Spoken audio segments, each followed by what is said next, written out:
Halo semuanya, sawadee krap. Ada banyak banget teman-teman di DM Instagramku tuh yang mengirimkan ada sebuah PowerPoint yang ada 6 slides dalam PDF. Bahkan juga beberapa teman-teman di media masaku Indonesia pun juga bilang, Anjas coba dong lihat ini, dibahas, apa menurut kamu? Oke, akhirnya aku lihat juga, ini adalah 6 slides PDF, judulnya adalah Kaisar Sambo dan Konsorsium 303. Yang paling terpucuk jabatannya ada kayak Trace Organization gitu, itu adalah Irjen Paul Verdi Sambo SHSIKMH. Itu adalah yang paling tinggi. Ada juga nama-nama disebutkan di sini. Ada Pak Fadil, ada banyak lagi lah nama-nama yang sebenarnya kalau aku cek, setelah aku cek satu persatu dan aku silangkan dengan data-data lainnya, misalnya dari Indonesian Police Watch ketuanya, itu adalah Sugeng Teguh Santoso, terus aku silangkan dengan data keterangan dari Kapolri, akhirnya aku menyimpulkan, dugaanku ini sangat kuat teman-teman, bahwa apakah ini 6 slides ini adalah sengaja dikeluarkan karena ada faktor politis juga dari tubuh internal Polri. Karena kalau aku cek keterangan dari Indonesian Police Watch ya, Sugeng Teguh Santoso, dilihat dari tipikal flowchart-nya, flowchart itu yang seperti kita lihat di sini, ini gayanya mirip dibuat oleh dugaan adalah polisi. Pada saat polisi menyampaikan data-data ke media massa ataupun juga ke sosial media, ini kok flowchart-nya mirip seperti itu katanya. Tetapi apakah, ya menurut aku juga flowchart seperti ini kan semua orang juga bisa ngebuat kan ya. Gayanya kan bisa dicontek sebagainya. Tapi kan aku takutnya juga ini adalah framing. Dan kita juga harus tahu dan juga sadar bahwa yang sedang dilakukan pemeriksaan ini adalah Verdi Sambo, seorang jenderal bintang 2, rasa bintang 5 kalau kata Pak Mahfud MD dengan posisinya sebagai Kadif Propam saat itu. Jadi menurut aku juga ada dua kemungkinan atas azas praduga tak bersalah ya. Mungkin aja ini adalah salah satu indikasi yang dilakukan oleh oknum-oknum tertentu untuk ngebuat, kalau kata Kapolri itu, banyak orang yang ingin melihat Polri itu tidak solid. Itu adalah keterangan dari Kapolri juga. Bahkan kalau aku lihat keterangan dari Kapolri juga di sejumlah media massa, beliau juga ngebuat kayak ada postingan di Instagramnya yang intinya adalah begini. Saya tidak memberikan toleransi kalau masih ada kedapatan pejabatnya masih ada kedapatan ya. Pejabatnya saya copot, saya tidak peduli apakah itu Kapolres, apakah itu direktur, apakah itu Kapolda, saya copot.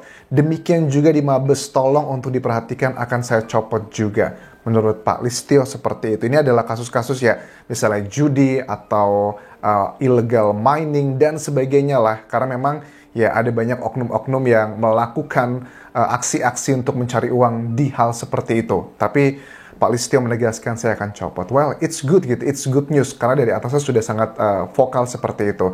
Terus kita kembali lagi nih, menurut Sugeng Teguh Santoso bahwa kok bisa ya dapat data-data nomor telepon tersebut yang pakai untuk judi online. Sebenarnya teman-teman, aku nggak begitu paham mengenai judi online karena aku tidak pernah main judi online, jadi aku nggak ngerti. Bahkan dulu sempat ada yang penawaran binomo pun, walaupun uangnya lumayan, tapi aku tahu itu judi, aku menolaknya untuk mempromokan di YouTubeku. Tetapi aku surprise gitu loh. Kita dengan binomo ya, aplikasi yang judi seperti itu dikategorikannya, itu aja langsung semua orang Indonesia menghujat semuanya, bla bla bla, akhirnya dihukum juga. Tetapi kalau ini memang benar, ada Kaisar Sambo dan Konsorsium 303. Ada apa ini? Sebenarnya konsorsium itu apa sih? Coba aku tadi sudah siapkan. Konsorsium itu dalam bahasa KBBI mungkin apa sih Anjas? Artinya, jadi konsorsium itu menurut Kamus Besar Bahasa Indonesia, himpunan beberapa pengusaha yang mengadakan usaha bersama, kumpulan pedagang dan industriawan ataupun perkongsian. Artinya sih baik ya, tetapi kalau dalam konteks yang dibahas di sini, ya konsorsium kerjasama untuk perjudian. Bahkan ada salah satu nama ya yang terlibat juga, kalau yang dugaannya adalah terlibat di sini, disebutkan di sini, dia pun sudah memberikan keterangan di media massa. Kalau nggak salah namanya tadi itu siapa sih? Tom Lia alias Ariza Liwafa, itu dia yang dikategorikan di sini sebagai Crazy Rich Surabaya. Itu dia sudah mengklarifikasikan ke media massa bahwa saya tidak pernah terlibat dengan ini ya, atas azas praduga tak bersalah. Menurut aku ya kita nggak boleh langsung membabi buta gitu mengatakan dia terlibat, karena kalau peranan dia di sini sih ya dugaannya adalah sebagai kayak ya pencucian uang gitu ya, dana-dana yang didapatkan dari perjudian ini kemudian dialihkan ke sesuatu hal, ya you know lah ya, pencucian uang seperti itu. Dia sudah mengklarifikasi itu tidak benar begitu, dan dia siap untuk diperiksa kalau itu adalah benar. Tapi oke, aku sih ya azas praduga tak bersalah, let's see ya seperti apa kelanjutannya.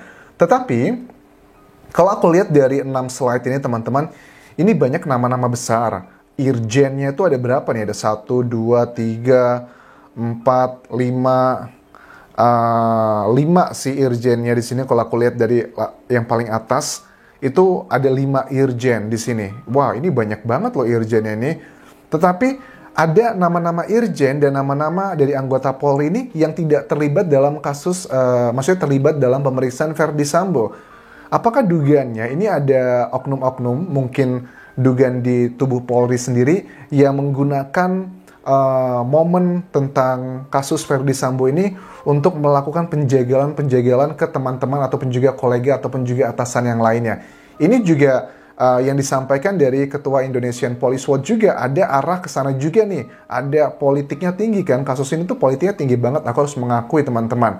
Karena apa? Ada kemiripan flowchart-nya ini kok sangat, menurut dia sangat mirip sekali dengan pada saat penyidik atau polisi memaparkan data-data di sosial media ataupun juga ke media massa begitu. Terus dan dengan ini apakah ada hubungan dengan Verdi Sambo-nya? Apakah jangan-jangan nih, karena kan yang selama ini kita takutkan tim setianya Verdi Sambo itu tidak hanya melakukan perlawanan secara fisik, tetapi juga secara isu-isu di sosial media dan juga media massa. Maksudnya gimana? Jadi ada dugaan nih, Pak Mahfud MD juga sudah menegaskan bahwa yang diserang nanti oleh orang-orang yang masih setia dengan Verdi Sambo, baik itu adalah oknum Polri ataupun juga sipil, itu mereka akan menyerang tim sus dengan isu-isu yang dugaannya melibatkan mereka, misalnya dengan kasus ya KM50, ataupun juga dengan kasus perjudian, ataupun juga dengan kasus-kasus yang lainnya, atau korupsi dan sebagainya. Kenapa kok bisa mengarah ke situ? Adalah hal yang wajar, karena posisi si Verdi Sambo itu kan sebelumnya adalah Kadif Humas Polri ya, yang merupakan polisinya polisi. Jadi Verdi Sambo itu sudah punya data-data polisi-polisi yang dalam tanda kutip itu melakukan kenakalan, melakukan pelanggaran, itu dia sudah punya listnya. Jadi pada saat, makanya aku menangkap kenapa dia itu ditahan di Makobrimob dan tidak diizinkan pada saat istrinya datang untuk melakukan komunikasi, kan nggak boleh ya. Karena agar tidak terjadi komunikasi, dia memberikan perintah misalnya untuk orang-orang setianya, oke, saya ada filenya di sini, buka aja file ini, kita bongkar nih orang-orang yang menjadi tim sus ini, jenderal-jenderalnya, biar dia nggak fokus ke kita. Nah, ini adalah yang aku takutkan juga. Makanya pada saat teman-teman bilang, Anjas ayo dong bahas mengenai Kaisar Sambo dan Konsorsium 303. Oke lah, kita bahas sekarang setelah banyak pembahasan di media nasional. Aku nggak mau jadi pertama kali karena pembahasan ini takutnya malah memberikan beban mental ke tim sus yang sudah luar biasa perjuangannya teman-teman. Jadi seperti aku bilang di video sebelumnya, ada beberapa kolegaku di Indonesia yang mengirimkan beberapa foto bagaimana para anggota tim sus itu keluarganya dijaga oleh Brimob, istrinya juga dijaga oleh Brimob, rumahnya pun juga dijaga oleh Brimob, bahkan ada mobil dari penyidik pun juga tiba-tiba kempes, ada ancaman-ancaman yang mereka dapatkan.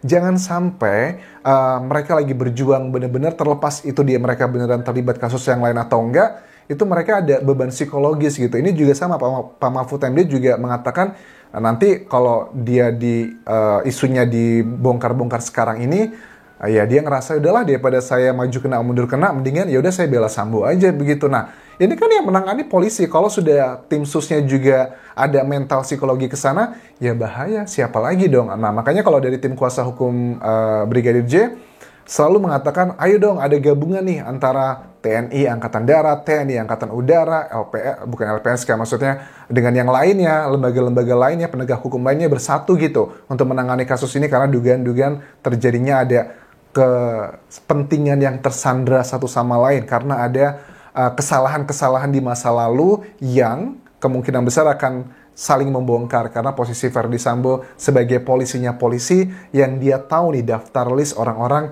yang pernah melakukan pelanggaran sesuatu hal. Dan sesuatu hal itu mungkin kalau terbuka ya salah satunya adalah salah satu judi ini gitu. Nah, tapi kan kalau aku lihat juga dari nama-nama yang aku lihat di sini itu banyak yang tergabung dalam Satgasus ya, staf Satgasus ya, yang memang sudah dibubarkan oleh Kapolri organisasi tersebut karena Satgasus tuh memberikan kayak kecemburuan sosial bagi anggota Polri sendiri, karena kalau mereka yang tergabung di Satgasus tuh kayaknya levelnya level yang tertinggi gitu. Tapi kalau polisi yang nggak tergabung ke Satgasus kayaknya levelnya kemampuannya ya nggak level gitulah segitunya gitu. Jadi itu dibubarkan. Tetapi memang ada beberapa nama yang aku lihat di sini di Satgasus.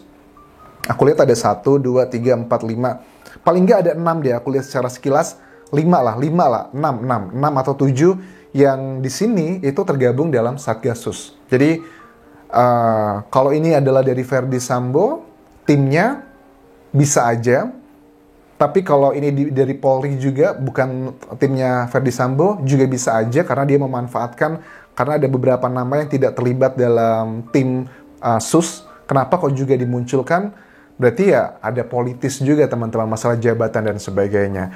Tetapi seperti keterangan dari Kapolri tadi, pokoknya siapapun yang melakukan kesalahan-kesalahan yang berhubungan dengan apapun itu tindakan kriminal ya akan dicopot semuanya, dari level bawah pun sampai level tinggi akan diberikan seperti itu. So, itu sudah aku bahas mengenai Kaisar Sambo dan Konsorsium 303. Kita nantikan kelanjutannya seperti apa, tetapi ingat fokus kita adalah sekarang masih mengawal kasus dugaan ya pembunuhan berencana. Kenapa aku bilang dugaan? Karena selama belum ada putusan pengadilan ketuk palu, jatuhnya masih dugaan ya. Jadi itu dulu yang bisa aku update, dan aku mengucapkan terima kasih untuk sekitar 27% para penonton yang sudah pencet tombol subscribe. Itu adalah support nyata kalian and it means a lot for me.